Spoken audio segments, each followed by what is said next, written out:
नमस्कार। आज हम लोग घातांक या घात से संबंधित सवाल देखेंगे।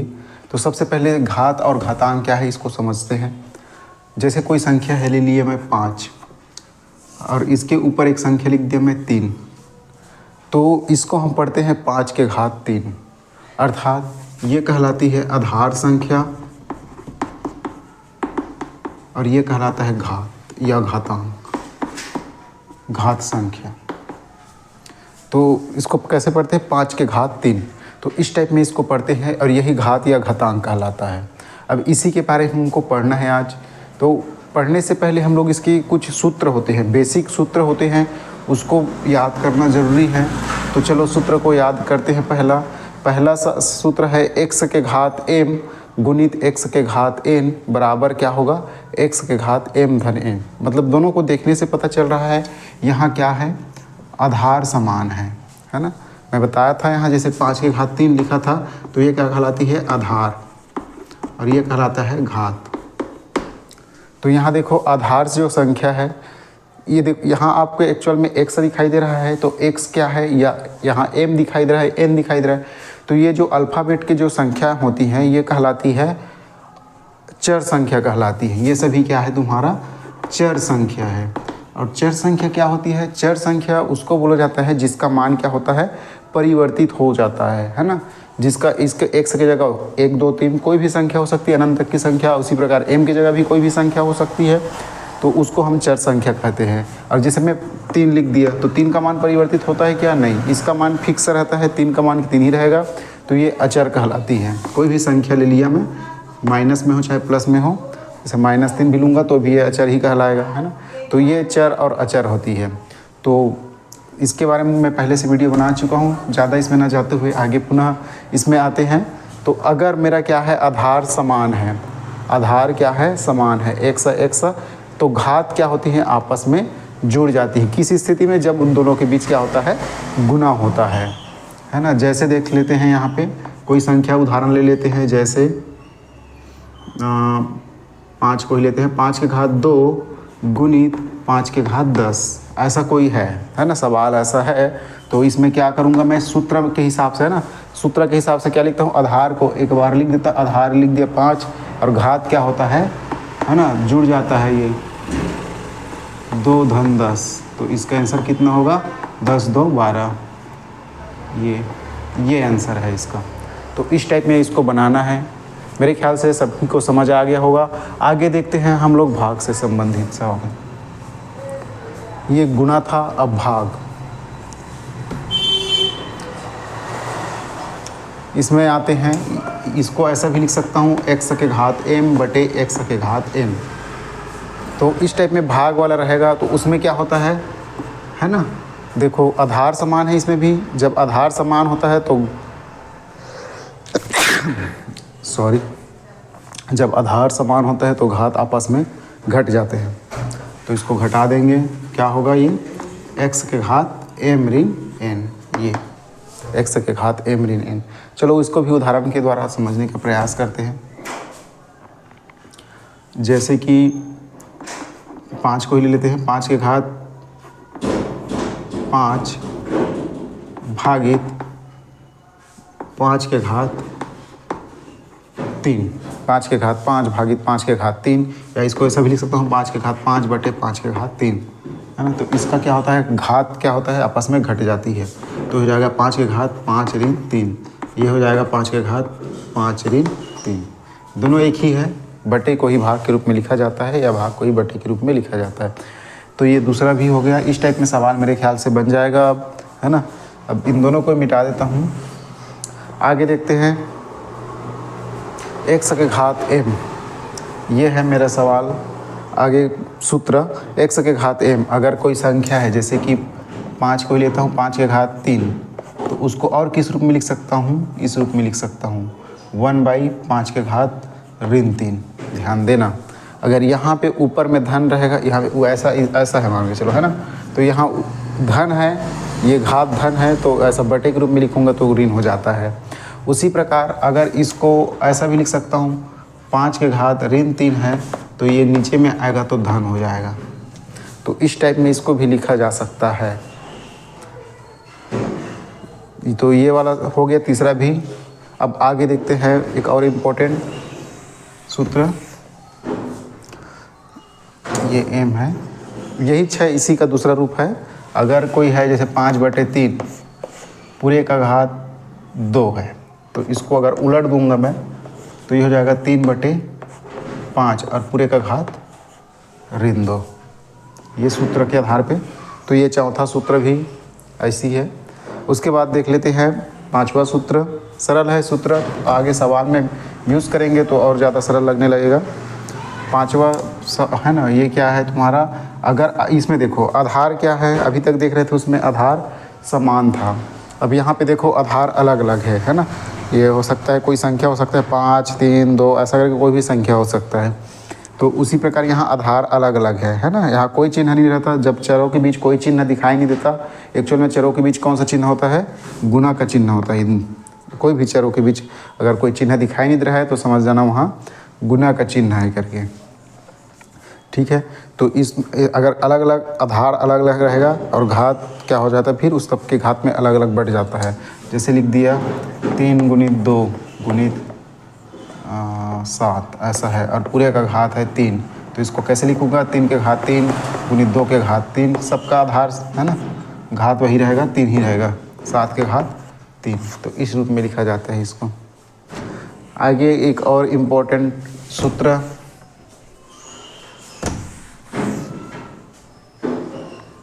चलो आगे एक और इम्पोर्टेंट सूत्र, अगर x के घात m है और पूरे का घात n है, फिर कोष्टक है और मतलब कोष्टक यहाँ पे ले लिया k और इसके बाद बड़ा कोष्टक ले लिया l, ऐसा करके है ना।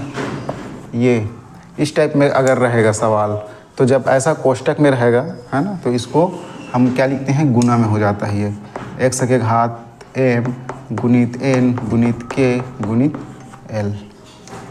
तो इस टाइप में होता है ये। जैसे एक उदाहरण से देख लेते हैं, यहाँ पे है आपका 5, 2, 3, 4 और 2 फिर ले लो,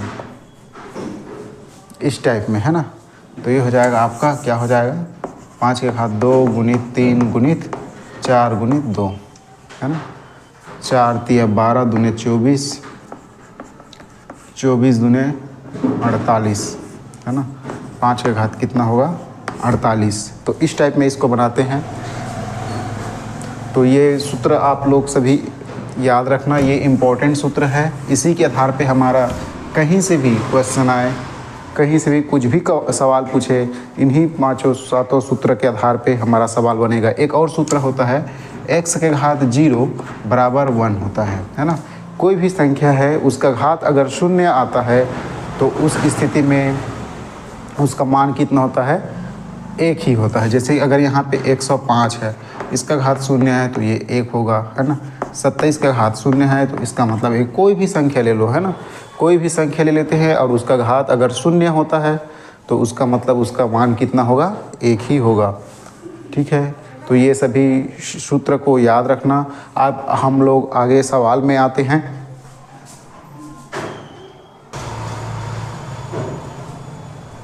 हम लोग पहला सवाल के रूप में ये सवाल लिए हैं, ये पहला सवाल है, इसको हल करना है हमें। किस आधार पे, घातांक के नियम के आधार पे इसको हल करना है। तो सबसे पहले देखो, सबका आधार समान है ना।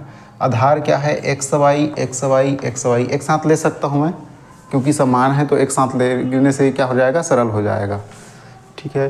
तो आगे मैं आधार को क्या माना, मैं एक्स वाई माना, एक्स वाई। अब इसमें है ना, मेरे को पता है, अगर ये पहला फार्मूला मैं बताया था, एक्स के घात m गुणित एक्स के घात n, तो क्या होता है, एक्स के घात m धन n, घात क्या होता है, आपस में जुड़ जाता है। और एक चीज़ और बताया था, अगर चरों के बीच कोई चिन्ह दिखाई नहीं देता है ना, तो वो क्या होता है, गुना होता है। तो ये आपस में क्या है, यहाँ पे सब गुना में है, तो ये गुना है, ये भी गुना है, ये भी गुना है, ठीक है। तो ये हो जाएगा आपका, अच्छा ये फार्मूला के आधार पे ही बनाना है, ठीक है। तो इसको और क्या लिख सकता हूँ मैं, घात जुड़ेगा तो x a ऋण b है ना, फिर क्या होगा धन, इसका घात क्या है b ऋण c, फिर होगा धन सी ऋण ए। ये इसका घात है, ये वाला इसका घात है ना। ये तीनों का घात आपस में जुड़ गया क्योंकि आधार समान है। तो इसको और लिख सकता हूँ एक्स वाई, है ना। अब देखो पूरे का घात क्या आएगा, देखते हैं। यहाँ पे ध्यान देना, ए धन ए है और ये ऋण ए है ना। मतलब ए में ए घटाऊंगा तो 0 हो जाएगा, बी में बी घटाऊंगा तो 0 हो जाएगा, सी में सी घटाऊंगा तो 0 हो जाएगा। तो कितना बचा, घात 0 बचा, है ना। मतलब सब 0 हो गया ये। तो मेरे को पता है और फार्मूला x के घात 0 इक्वल क्या होता है 1।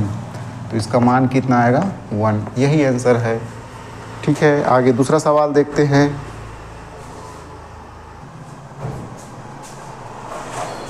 ये हमारा दूसरा सवाल है। चलो इसको हल करते हैं। दूसरा सवाल तो ये भी सरल ही है। इसमें देखो, ये पहले इसको हल कर लेते हैं। यहाँ पे देखो x और x कोष्टक के अंदर है, तो इसको पहले हल कर ले। कोष्टक के अंदर वाले को हम लोग पहले हल करने की कोशिश करते हैं वैसा, है ना। कोष्टक के अंदर वाले को पहले हल कर लेते हैं। तो क्या हो जाएगा तुम्हारा, ये देखो आधार समान है तो एक तो फार्मूला है मेरे पास, क्या है x, ये m ऋण n, ऐसा वाला फार्मूला पढ़े हैं। तो इसमें होता है घात क्या होता है, आपस में घट जाती है, m ऋण n। तो उसी के आधार पे इसको लिख सकते हैं। ये हो जाएगा आपका x के घात a ऋण b। ठीक है, इसको कोष्टक में ले सकते हो a ऋण b। अब यहाँ पहले से है क्या है a धन b, a धन b। ठीक है, उसी प्रकार इसको भी देखें, आधार समान है तो घात क्या होता है, आपस में घट जाता है भाग में। तो ये हो जाएगा आपका x के घात क्या होगा b ऋण c। इसको भी कोष्टक में ले लिया। अब इसको, ये पहले से है आपका क्या है b धन c। ठीक है, अगर यहाँ पे समझ नहीं आ रहा है तो इसको एक बार और देख लेते हैं। एक लाइन और लिख देता हूँ मैं, आप इसको और लिख सकता हूँ। क्या लिखूँगा, x के घात a ऋण b और पूरे का घात a धन b, ऐसा भी लिख सकता हूँ ना, क्योंकि एक लाइन और आएगा इसमें। और इसको लिखूँगा मैं x के घात b ऋण c और पूरे का घात क्या है आपका b धन c। उसी प्रकार इसमें है x के घात c ऋण a हो जाएगा, c ऋण a और पूरे का घात पहले क्या है c धन a। ठीक है, ऐसा लिख सकता हूँ। अब एक और है, अगर कोष्टक वाले में क्या होता है, घात आपस में गुणा हो जाता है। जैसे कि मैं बताया था, क्या बताया था, x के घात m और बाहर में n है तो क्या होता है x के घात m गुणित n हो जाता है। क्या हो जाता है m गुणित n। तो उसी प्रकार यहाँ क्या है, इसमें m की जगह क्या है a ऋण b और n की जगह a धन b है, तो गुना हो जाएगा आपस में ये। तो इसको लिखूँगा a और a ऋण b और गुना कुछ नहीं, मतलब यहाँ पे गुना होता है ना, a धन b, या गुना भी लिख सकते हो, कोई दिक्कत नहीं है। उसी प्रकार ये हो जाएगा आपका b ऋण c और ये b धन c। सेम उसी प्रकार ये हो जाएगा आपका c ऋण a और c धन a। तो इस टाइप में ये बनेगा। अब देखो एक सूत्र होता है और, है ना, हम लोग बहुपद वाले में पढ़े हैं, बहुपद वाले चैप्टर में एक सूत्र होता है। क्या होता है, a ऋण b और a धन b, है ना। इसका मतलब क्या होता है a square minus b square. ये हमारा सूत्र है, इसको याद रखना। a square minus b square बराबर क्या होता है a ऋण b और a धन b। तो सेम वैसे दिख रहा है a ऋण b और a धन b, है ना। तो इसको और क्या लिख सकता हूँ, ये टोटल को मैं क्या लिख सकता हूँ, इस रूप में फिट कर सकता हूँ। तो हो जाएगा तुम्हारा x के घात, है ना, a का वर्ग ऋण b का वर्ग, है ना। इस रूप में इसको ऐसा लिख सकता हूँ मैं। ठीक है, तो वैसा था तो उसके जैसे लिख लिया, है ना। उसी प्रकार यहाँ पे a और b की जगह क्या है b और c है, a की जगह तुम्हारा क्या है b है, तो इसको लिखूँगा b का वर्ग और c की जगह क्या है, b की जगह क्या है c है, तो c का वर्ग ऐसा। और उसी प्रकार इसको भी लिख दिया मैं, क्या है a की जगह c है और b की जगह क्या है a है, a का वर्ग।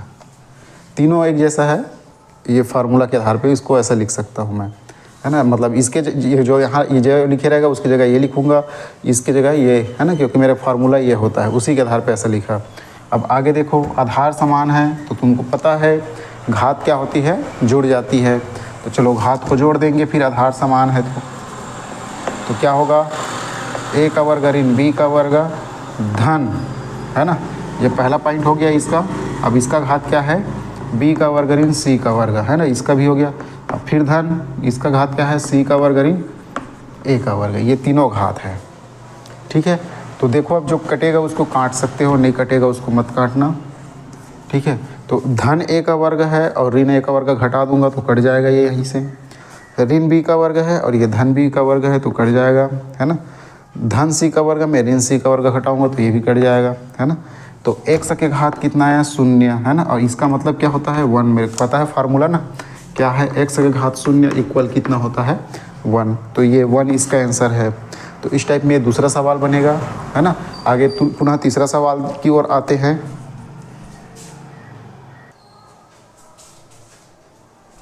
आगे हम लोग तीसरा सवाल की ओर आते हैं। तो इस टाइप में सवाल है 12 a का घात 2, b के घात 4 और c के घात 3, उसी प्रकार भागित है ये 2ab का घात 2 और c के घात 2, इस टाइप में है।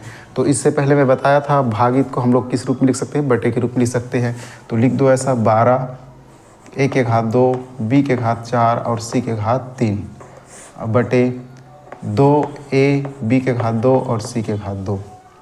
तो इसमें हमें जो अचर संख्या है 12 और 2 उसको तो डिवाइड कर सकते हैं, तो कट जाएगा ये 2 एकम 2 और 2 छक्का 12, है ना। अब एक लाइन और लिख सकता हूँ, इसको क्या लिखूँगा, 6 बचा यहाँ पे, है ना, नीचे में तो कुछ नहीं बचा, 6। अब a के घात मेरे को पता है, अगर आधार समान होते तो घात क्या होता है, घट जाता है। तो यहाँ देखो आधार, दोनों का आधार समान है a और a, तो ये हो जाएगा 2 ऋण कुछ नहीं, मतलब यहाँ पे 1 रहता है ना, 0 मत डाल देना, कुछ नहीं मतलब 1 होता है ना, 0 नहीं, 0 डालोगे तो गलत हो जाएगा, क्योंकि 0 किसी भी संख्या का घात 0 होता है तो उसका मान कितना होता है, 1 होता है, इसलिए यहाँ पे 1 रहेगा, कुछ नहीं मतलब 1 रहता है। ठीक है, अब उसी प्रकार इंटू b के घात यहाँ पे 4 है और नीचे में कितना है, 2 है, भागित 2 है ना। ठीक है, उसी प्रकार यहाँ पे c के घात 3 है और यहाँ नीचे में 2 है, तो घटा दिया, मैं सीधा घटा सकते हो ऐसा। तो कितना होगा ये 6 a के घात 1, तो 1 को नहीं लिखा, जैसा इसमें नहीं लिखा ना, मैं उसी 1 लिख सकते हो या नहीं लिखोगे चलेगा। और ये b के घात 2 और c के घात 1, है ना, तो इसको 1 को नहीं लिखेंगे चलेगा। तो ये यही आंसर है इसका। ठीक है, तो ये इसका आंसर है। हमें ज़्यादा सोचना नहीं है, हमें जो सूत्र के आधार पे, मतलब हमारा नियम जो कहता है उसी के आधार पे हमें चलना है। हमारा नियम क्या कहता है, अगर आधार समान होते तो घातांक क्या होता है, आपस में घट जाती है ना। जैसे अब कोई नहीं मतलब 1 रहता है, इसको भी याद रखना, तो ये घातांक आपस में घट जाती है। तो इस टाइप में भी सवाल आएगा, तो मेरे ख्याल से आप सभी से बन जाएगा। आगे नेक्स्ट सवाल देखते हैं।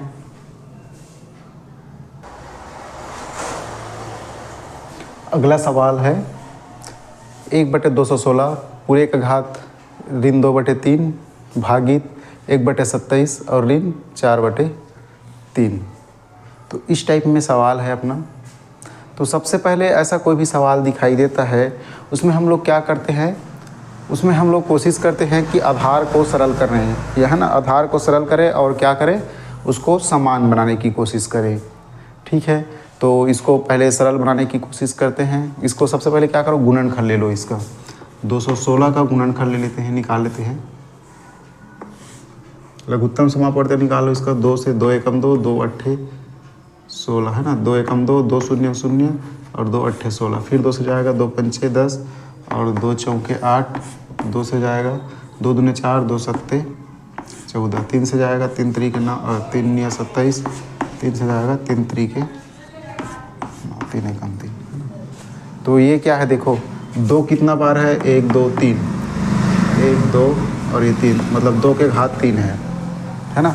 एक चीज़ ध्यान देना, ये घात क्या बताता है और घात कितनी ठो संख्या है वो बताता है। जैसे कि 3 ठो संख्या 1 2 3, 2 के घात 3 लिख दिया। उसी प्रकार 3 कितना ठो, 1 2 3, ये भी 3 ठो है तो इसको लिखूँगा 3 के घात 3। ठीक है, तो इसको और ऐसा क्या लिख सकता हूँ 216 को, और क्या लिख सकता हूँ मैं, है ना, 2 के घात 3 गुणित 3 के घात 3, ऐसा लिख सकता हूँ मैं इसको, क्योंकि इन्हीं दोनों का क्या है आपस में गुना है। ये सभी का गुना करके मैं क्या हूँ 216 प्राप्त किया, है ना। तो इसको ऐसा लिख सकता हूँ 2 के घात 3 गुणित 3 के घात 3, ऐसा लिख सकता हूँ 216 को। तो इसी रूप में हम लोग 216 को लिखेंगे। और 27, तो 27 को यहाँ से देखो, ये 27 3 के घात 3 है, ये 27 क्या है अपना 3 के घात 3। ठीक है, तो आगे देखते हैं सवाल से। इसको और क्या लिखूँगा मैं, 1/2 के घात 3 गुणित 3 के घात 3 और पूरे का घात ऋण 2/3, ऐसा लिखूँगा। भागित इसको क्या लिखूँगा मैं, 1/3 के घात 3 और पूरे का घात ऋण 4/3, ऐसा लिख सकता हूँ, है ना। इसको पहले कोष्टक को और हल कर लो इसको। तो इसको हल करूँगा तो क्या हो जाएगा, ये देखो, है ना, एक तो फार्मूला बताया था मैं, अगर कोई संख्या है 1/x के घात m है तो इधर जाएगा तो क्या हो जाएगा ऋण m, है ना। ये नीचे में रहता है, उसको अगर ऊपर ले जाऊँगा तो ऐसा हो जाता है वो, है ना। तो उसी प्रकार ये दोनों नीचे में है, ऊपर जाएगा ये, है ना। तो क्या इसको लिखूँगा, ये है ना, नीचे वाले को लिख रहा हूँ मैं, ये हो जाएगा 2 के घात ऋण 3, उस आधार पे ये 1/2 के घात 3 है ना, 1/2 के घात धन 3 है, तो उधर जाकर तो क्या हो जाएगा ऋण 3 हो जाएगा। उसी प्रकार गुणित 3 के घात धन 3 है तो ये ऋण 3 हो जाएगा, और पूरे का घात क्या है अपना ऋण 2/3, भागित ये भी वैसे जाएगा तो क्या हो जाएगा 3 के घात ऋण 3 और पूरे का घात है ऋण 4/3। तो इस रूप में इसको लिख सकते हैं, और है ना। अब एक और फार्मूला मेरे को पता है, x के घात m और पूरे का घात n, तो क्या हो जाता है x के घात m गुणित n, ये फार्मूला होता है। और एक और फार्मूला होता है क्या, अगर x और y है पूरे का घात m है, इसको अलग अलग तोड़ सकता हूँ, x के घात m गुणित y के घात m, ऐसा तोड़ सकता हूँ। तो वही दोनों फार्मूला इसमें यूज़ होगा। सबसे पहले इसके घात को, है ना, इसको अलग अलग तोड़ लेते हैं, तो ये हो जाएगा आपका 2 के घात ऋण 3 और इसके साथ ये गुना होगा क्योंकि ये कोष्टक के अंदर ही है, तो गुना ऋण 2/3, ये ऋण 3 इसी का है और ये इसके साथ क्या होगा आपस में, ये दोनों गुना होगा, ये है ना, तोड़ूंगा तो, और फिर गुना है, अब ये वाला फार्मूला लागू हो रहा है ना। तो 3 के घात ऋण 3 इसमें भी है और इसके साथ आपस में गुना होगा तो क्या होगा, ये ऋण 2/3, ऐसा हो जाएगा ये। ठीक है, और भागित इधर भी उसको करो गुना, 3 के घात ऋण 3 गुणित ऋण 4/3, तो इस रूप में हुआ ये। आगे देखें इसको और सरल करें तो देखो, ये 3 एकम 3 3 एकम 3 कट जाएगा, यहाँ पे ये भी वही कट जाएगा 3 3, है ना, यहाँ पे भी 3 एकम 3 3 एकम 3 कट जाएगा, और ऋण ऋण का गुना क्या हो जाएगा, यहाँ पे धन हो जाएगा, ऋण 1 गुणित 2 है तो धन हो जाएगा। तो ये बचा मेरा, यहीं पे लिख सकते हैं, और 2 के घात 2 गुणित 3 के घात, ये भी ऋण ऋण था तो ऋण ऋण का गुना धन होता है, 3 के घात 2 भागित, यहाँ पे देखो ये भी ऋण ऋण था तो 3 के घात 4 धन 4 होगा ना, क्योंकि सभी ऋण ऋण के साथ ऋण ऋण का गुना धन होता है। तो और इसको लिख सकता हूँ मैं, ऐसा लिख सकता हूँ 2 के घात 2 गुणित 3 के घात 2 बटे 3 के घात 4 बटे, है ना, भागित मतलब बटे 3 के घात 4।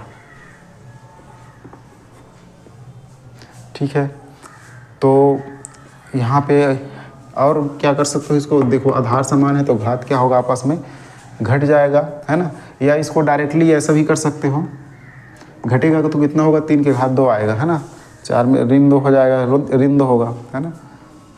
तो उसको या ऐसा भी लिख सकते हो 2 ठोक, चलो ठीक है उसी को लिखते हैं, 3 के घात 2 ऋण 4, ऐसा होगा ये।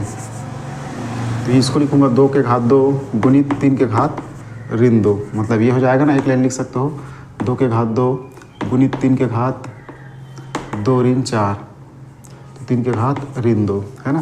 तो ये ऐसा रहता है, उसको कैसे लिखता हूँ मैं, x के घात माइनस m को क्या लिखता हूँ 1/x के घात प्लस m, है ना। इसका मतलब क्या लिखूँगा, इसको 2 के घात 2 गुणित 1/3 के घात धन 2 ऐसा लिखूँगा, है ना। तो कितना हो जाएगा, अब तोड़ दो इसको तो 4 हो जाएगा, 4 एकम 4 हो जाएगा और 3 तरीके 9। ये आंसर है इसका। तो इस टाइप में इस सवाल का आंसर आएगा। तो ऐसा बनाना है, ऐसा कोई भी सवाल पूछेगा तो मेरे ख्याल से बन जाएगा आप लोगों से। तो ये हुआ आपका घातांक से संबंधित प्रश्न। कुछ दशमलव घातांक से संबंधित प्रश्न भी देखते हैं आगे दशमलव वाले 2 ठो सवाल है, इसको कैसे हल करेंगे। तो इसको हल करने से पहले है ना, हमको इसको दशमलव में है उसको प्रमेय संख्या में लिखेंगे।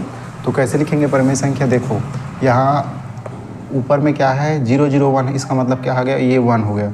ये पहला सवाल है, ये दूसरा सवाल है। तो इसका मतलब क्या होगा 1/, है ना बेटे। कितना है 1 2 3 4, दशमलव के बाद कितना संख्या है 1 2 3 4। तो मैं क्या करूँगा 1 2 3 4, 4 ठो जीरो लगाऊंगा।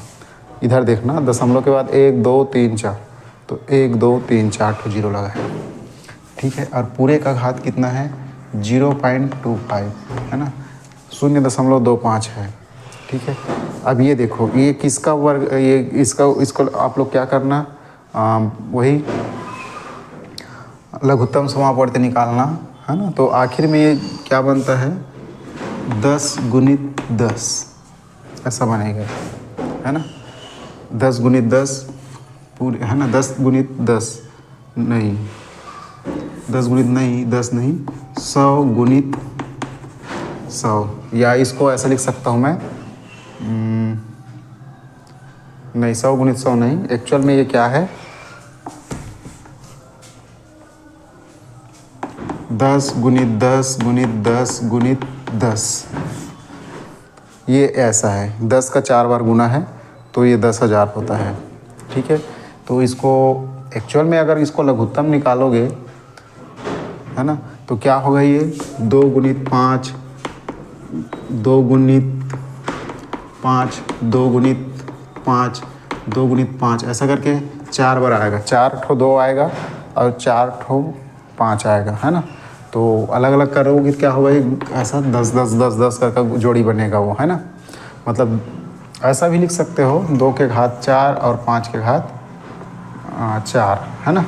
तो इसका मतलब वही है 5 गुने 10 10 के घात 4 लिख सकते हो ऐसा, है ना। इसको क्या लिख सकते हो 10 के घात 4, 10,000 को क्या लिख सकते हो 10 के घात 4। तो लिख दिया मैं 1/10 के घात 4, 10 के घात 4, ठीक है।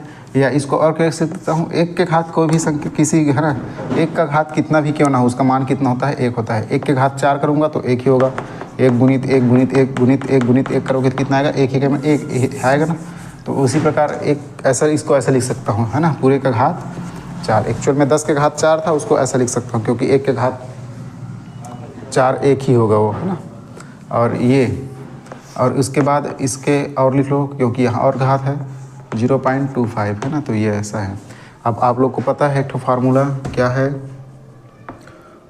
अगर कोई कोष्टक में रहता है तो क्या होता है गुना हो जाता है m गुणित n, ऐसा होता है वो, ठीक है। तो ये 4 गुणित क्या हो जाएगा 0.25। तो अलग से करके देख लेते हैं 0.25 × 4, है ना, मतलब 4। तो ये हो जाएगा 5 चौके 20 का 0 हासिल आया 2, है ना। 4 दूने 8 2 10, तो ये गुना कर लिया मैं, ठीक है। तो कितना अंक के बाद दशमलव लगा है 1 और 2, तो 1 और 2 के बाद दशमलव लगा है यही, है ना। तो 1.00 आया, कितना आया 1.00। एक लाइन और लिख सकते हो इसमें, है ना, 1/10 पूरे का घात 4 गुणित 0.25। तो इसका मान कितना आया आपका 1/10, है ना, पूरे का घात 1.00 या 1, है ना। तो 1 को लिखा नहीं जाता घात में, तो यही इसका आंसर है ये 1 पॉइंट, ठीक है। कितना आया 1/10, है ना, 1/10 यही इसका आंसर है। इसको और सरल रूप में लिखना चाहो तो कर सकते हो। क्या आएगा इसका सरल रूप 1/10 कर देना, है ना। तो जाएगा क्या नहीं जाएगा, तो तो दशमलव लगाओगे, इधर शून्य बढ़ाओगे तो 10 एकम 10, कितना आया 0.1। ये इसका आंसर है। ठीक है, तो निश्चित रूप से ये समझ आया होगा। आगे हम लोग इसी का दूसरा सवाल देखते हैं।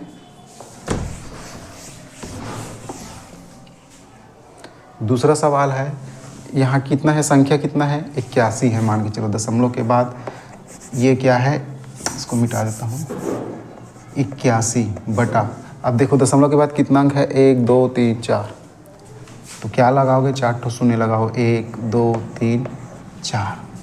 ठीक है, और पूरे का घात कितना है आपका 0.50, तो ये है आपका 0.50। ठीक है, तो ऐसा बने, इसने इतना लिखने के बाद क्या करोगे, अब इसको गुणनखंड करोगे 81 का, है ना, वही 81 का गुणनखंड किया, 3 2 से नहीं जाएगा, 3 से जाएगा, है ना, 3 दूनी 6, 3 सत्ते 21, फिर 3 से जाएगा, 3 निया 27, फिर 3 से जाएगा, कितना होगा 3 त्रिक 9, 3 एकम 3, 1 2 3 4, है ना। मतलब 81 को क्या लिख सकता हूँ मैं, 81 को लिख सकता हूँ मैं 3 के घात 4 बटे 81 को लिख दिया मैं 3 के घात 4 लिख सकता हूँ मैं। अब उसी प्रकार अपने को लिखना है 10,000 को, तो 10,000 के इससे पहले वाले सवाल में लिखा था 10 के घात 4, है ना। ये क्या है आपका, करके ही देख लें क्या, चलो एक बार करके ले, 10,000 है, 2 से जाएगा, 2 पंचे 10, 2 शून्य शून्य शून्य, है ना, फिर आएगा 2 2 दूने 4, 2 पंचे 10, शून्य शून्य, है ना। तो इस टाइप में अगर इसको करते जाऊंगा ना, तो आखिर में क्या आता है, ये आएगा 10 के घात 4 आएगा, है ना, और 0.50। ठीक है, अगर लघुत्तम करेंगे तो 10 के घात 4 आएगा। एक्चुअल में वो ऐसा आता है 2 गुणित 2 गुणित 2 गुणित 2 गुणित 2 गुणित 2, 5 गुणित 5 गुणित 5 गुणित 5, ऐसा करके। तो इसको 10 5 दूनी 10, 5 दूनी 10, 5 दूनी 10, 5 दूनी 10, ऐसा करके लिख सकता हूँ मैं, है ना। मतलब ये 10 गुणित 10 गुणित 10 गुणित 10, है ना। ये ऐसा आता है उसका लघुत्तम, है ना, लघुत्तम समापवर्ती ऐसा आता है 2 गुणित 2 गुणित 2, 5 गुणित 5 गुणित 5, है ना। तो उसको ऐसा 10 गुणित 10 गुणित करके मैं जोड़ी बना सकता हूँ। ठीक है, मतलब 10 के घात कितना होता है, वो 4 होता है। 10,000 क्या होता है, 10 के घात 4 होता है। तो इस रूप में लिख सकता हूँ इसको। अब आगे इसको और क्या कर सकते हैं, देखो दोनों का आधार क्या घात क्या है, समान है, तो इसको 3/10 पूरे का घात 4, है ना। और यहाँ पे अलग से और है, तो इसको लिखूँगा 0.50। इस रूप में ऐसा लिख सकता हूँ इसको। अब आगे देखो, एक फार्मूला है ना, कोष्टक के बाहर आपस में क्या हो जाता है, घात रहता है तो गुना हो जाती हैं। तो गुना कर देते हैं अपन को, 4 का गुना किससे करें, 0.50 से, है ना। 0.50 इंटू 4, तो ये हो जाएगा 0, है ना, 5 चौके 20, है ना, 5 चौके 20। कितना अंक के बाद दशमलव है, तो 1 2 1 2। ठीक है, तो ये आएगा तुम्हारा आंसर, कितना आएगा, पूरे का घात 2। ठीक है, तो इस टाइप में ये सवाल बना।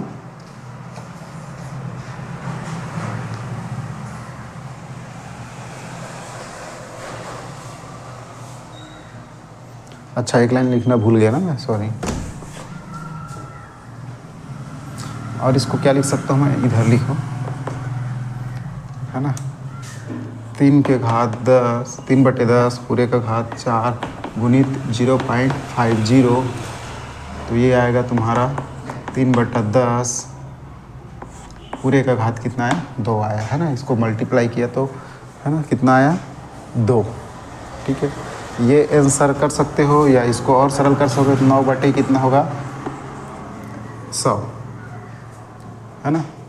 9/100, 3 का वर्ग, है ना, 3 का वर्ग, 3 कोष्टक है ना, तो इसको तोड़ोगे कितना होगा, 3 गुणित 3, तो 3 त्रिक 9, 10 गुणित 10 100, 10 10 100, है ना। तो इसको और वही कैलकुलेशन कर सकते हो आप लोग, ये वाला 0.0, फिर 0 लगा देना, है ना। तो ये आएगा 9 बार में जाएगा तुम्हारा, तो ये आएगा आंसर आपका 0.09, है ना, 0.09। पहला बार में कितना है, 90 हुआ, और दूसरा बार में तुम्हारा 9 बार में जाएगा वो, ठीक है। तो ये आंसर है आपका 0.09।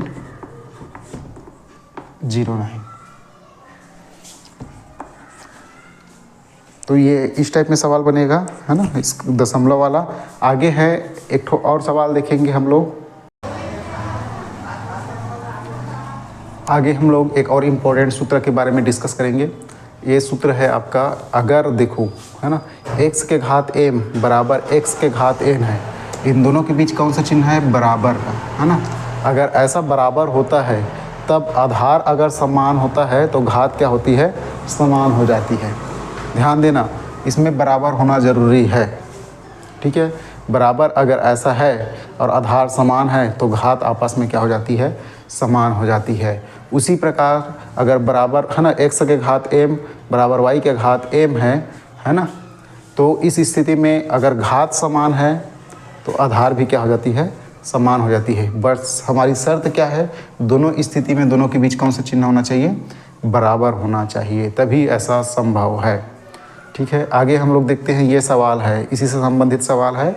तो इसमें देखो यहाँ पे इधर तो ठीक है ना, इधर अपना क्या है,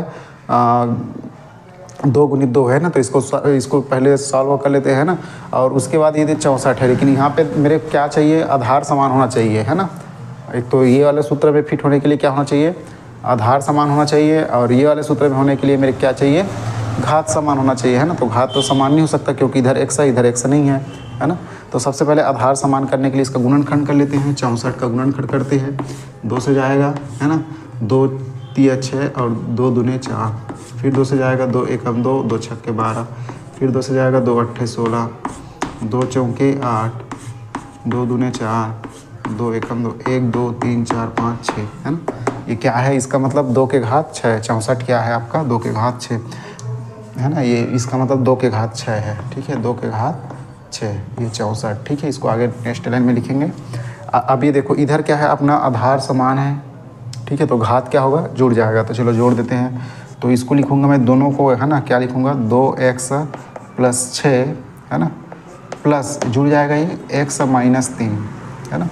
तो ये ऐसा, ये घात समान है, सॉरी, आधार समान है तो घात क्या होता है? आपस में जुड़ जाता है, ठीक है। एक्चुअल में एक गुना है यहाँ पे, ठीक है, या कोई चिन्ह नहीं है तो भी गुना ही रहेगा वहाँ पे, है ना, ठीक। पॉइंट में दे दिया है, पॉइंट रहता है एक्चुअल में, पॉइंट में दशमलव पॉइंट नहीं है ये, एक्चुअल में गुना है ये, है ना, दशमलव वाला गुना, ऐसा चिन्ह भी लगाते हैं गुना का, ठीक है। तो आगे देखो, इधर क्या लिखा मैं? 2 के घात 6 लिख दिया, ठीक। तो कैलकुलेशन करते हैं इसको, तो कितना होगा ये? 2x धन x, तो कितना हो जाएगा? एक, मतलब यहाँ पे 1 है, कुछ नहीं है तो, है ना। तो 2 के घात 3x हो जाएगा, और 6 में 3 घटाऊंगा तो कितना होगा? 3 होगा, धन होगा ना, धन 3, मतलब ये, है ना, चिन्ह परिपाटी में बता दिया हूँ, है ना। चलो 2 के घात 6। अब देखो, अब क्या है? अपना आधार समान है ना, तो घात क्या होगा आपस में? ये नियम से, है ना, ये वाला नियम से आपस में क्या हो जाएगा? ये आधार समान है तो घात भी क्या हो जाएगा? समान हो जाएगा। तो घात क्या है? 3x धन 3 बराबर 6 हो जाएगा। फिर ये आधार समान है तो घात समान हो जाएगा, ऐसा है ना। तो यहाँ पे x का मान कितना हो जाएगा? एक्चुअल में ये सवाल में क्या पूछेगा आपको? x का मान निकालिए करके, तो फिर x का मान निकल जाएगा यहाँ से। तो ये हो जाएगा 3x बराबर, धन 3 है, इधर जाकर ऋण 3 हो जाएगा, तो 6 में 3 घटाऊँगा तो 3 आएगा, है ना। ये देखो, धन 3 है, इधर जाकर ऋण 3 हो जाएगा, तो 6 में 3 घटाऊंगा तो 3 आएगा। मेरे को एक्चुअल में क्या चाहिए? x का मान चाहिए, तो x के पास को छोड़ो, 3/3 करो, है ना। तो कितना होगा? 3 एकम 3, तो x बराबर कितना आया? 1 आया, ठीक है। तो इस टाइप में इसका, है ना, मान आएगा, ठीक है। x बराबर 1, एक्चुअल में x का मान चाहिए रहेगा इसमें, तो x बराबर कितना आया मेरा? 1 आया। और इस टाइप में सवाल भी देख लेते हैं, दूसरा सवाल इसी से संबंधित।